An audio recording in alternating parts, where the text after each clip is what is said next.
When Katara went for the get back against the Southern Raiders, she showed us the difference between a killer's instinct and the way of the warrior. Zuko joined Team Avatar, and to prove his allegiance, he told Katara, yo, I tracked down the killer of your mom. We can go get intel on him and clap dude right now if you with it. Katara was with it. And it's an interesting thing that happens with Aang, who we know is a pacifist because of his time being raised with the air nomads. When he finds out what Katara has planned, he's trying to tell her, well, nah, that's not really justice. That sounds more like revenge. Katara's like, so fucking what? Aang is talking about forgiveness. And I know this is a kid show, but forgiveness of your enemies, actually, no, let's rephrase that. Forgiveness of your oppressors is really a Western thing, because usually the ones saying violence is never the answer are the ones that don't want things to change because they're part of the status quo. And again, this is a kid show, so seeing Katara out for revenge, you know, she's calling it justice, but whatever, let's say it's just revenge. And he tells her this proverb, which is essentially, if going for revenge, be prepared to dig 2 graves, saying that revenge will poison you or get you killed as well. Dope quote.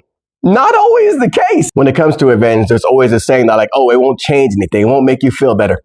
Let's give it a try first. Now, Aang is speaking from experience because his whole people were wiped out in a genocide by the Fire Nation, but he's the Avatar. He has to look past that. He has to be the one to lead people to a better way. It's literally in his LinkedIn profile. Whereas Katara is a girl whose mom died protecting her. Forgiveness is an option. However, it doesn't always have to be. In order to move on, you do not have to forgive those that wronged you, especially your oppressor. Now, it should be also said that Sokka was against this. And then Katara tells him straight to his face, well, then you didn't love mom as much as I did. Woo! Sokka said, damn, man, I would have just backed away after that. I would have been like, you know what? Hey, you got it. Because when emotions are that high, hey, ain't nothing stopping you, even those that care for you. Now, Katara is taking Appa anyway, and Aang can't stop her. And he's like, all right, this is something you got to do. I just hope you do not choose violence. The cool thing about the state of mind Katara's in now is that it reflects within her actions. We see her dressed in black. She's going all stealth to get at these Southern Raiders. And we see her just innovating on the spot, the way she creates like an air bubble for Appa to breathe so they can go underwater and sneak attack this ship. The tentacle whip taking the guard and isolating them, and all the guards being like, yo, where is this coming from? And then seeing her, Appa, and Zuko rise up out of the water like straight demons. This is a Katara we haven't seen before. The warrior Katara is going to approach them straight on, maybe do some crafty, does nah.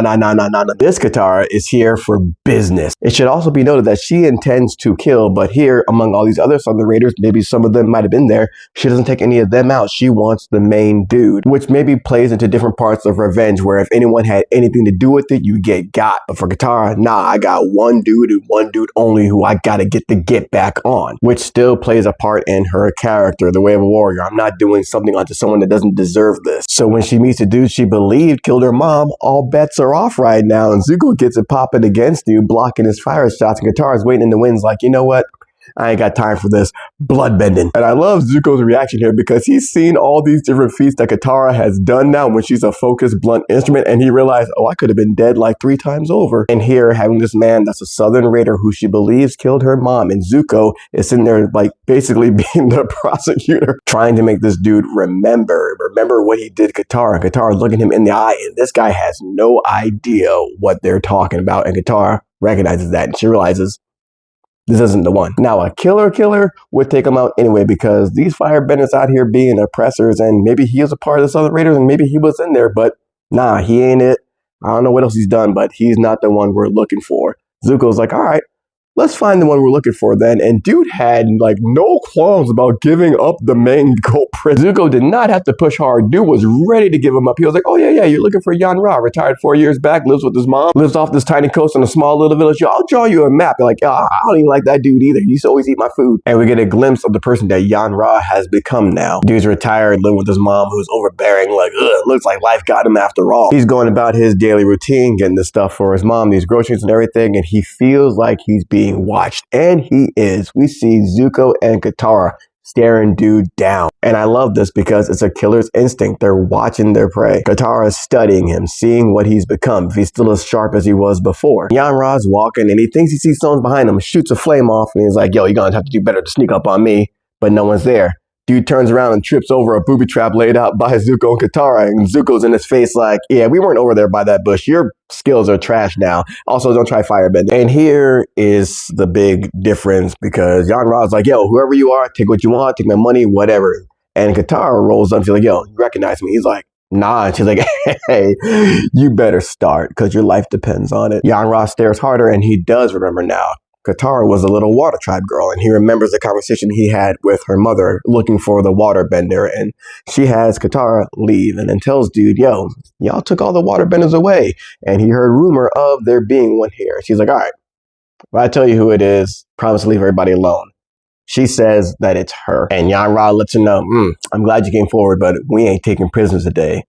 And he kills her. And now here's Katara all these years later letting Yon Rha know that woman lied to you. She was protecting the last waterbender. He's like, who? And Katara lets him know it's her, and she proves it by stopping portions of the rain coming down. Dog, we are watching her create a dome of water and expand it out, and Zuko takes the mask down in disbelief, like, oh yeah, she could have killed me way sooner. But again, look at who she's become now in this killer state of mind. The way she's using her bending, the way she's doing these feats, all for a single goal of taking dude out as she forms the water into a bunch of ice spears and shoots them at Yon Rha and stops. Yon Rha is quivering. This dude is shaking, but she just lets it go.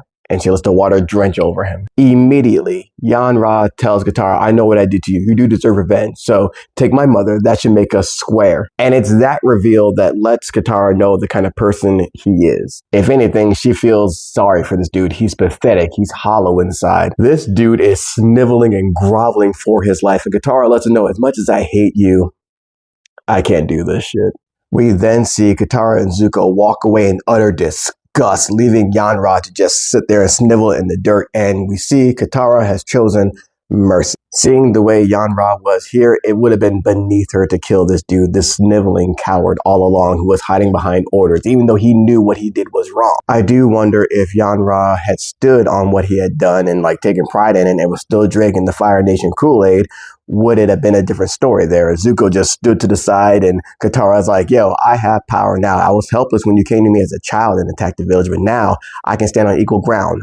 Run it. In that instance, it's not a killer going after someone that has become this coward. No, in that instance, it's a warrior facing another warrior. And this is why Katara needed the confrontation, to see that she wasn't helpless anymore and she had the power here. And in the face of that power, we saw how Yon Rha responded. I think the best part of the episode is that when they get back to the rest of the gang and Katara sees Aang, and Aang's like, oh, I'm glad you chose forgiveness. And she lets him know, no, I'll never forgive him for what he did. However, I am ready to forgive you, Zuko, which is a great step because Zuko was a part of the oppression, but he's someone that's actually taking steps to undo the harm he did, whereas Yon Rha was just, oh, well, guess I'm going to retire now, doing all these horrible things. And we see Zuko tell Aang, yo, you were right. Violence wasn't the answer. It wasn't what Katara needed. And Aang tells him, and this happy-go-lucky voice, yeah, violence is never the answer. And Zuko asks a brilliant and genius question. He says, okay, let me ask you a question.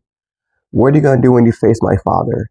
And Aang's demeanor and face change. Because yeah, in the perfect world, violence is never the answer. In the world we live in, sometimes violence is the answer. Key stress on sometimes, because when you say violence is never the answer, all your enemies hear is, oh, all I have to do is use violence against them to inflict my will. Perfect. And there's an old saying in Latin, si vis pacem para bellum.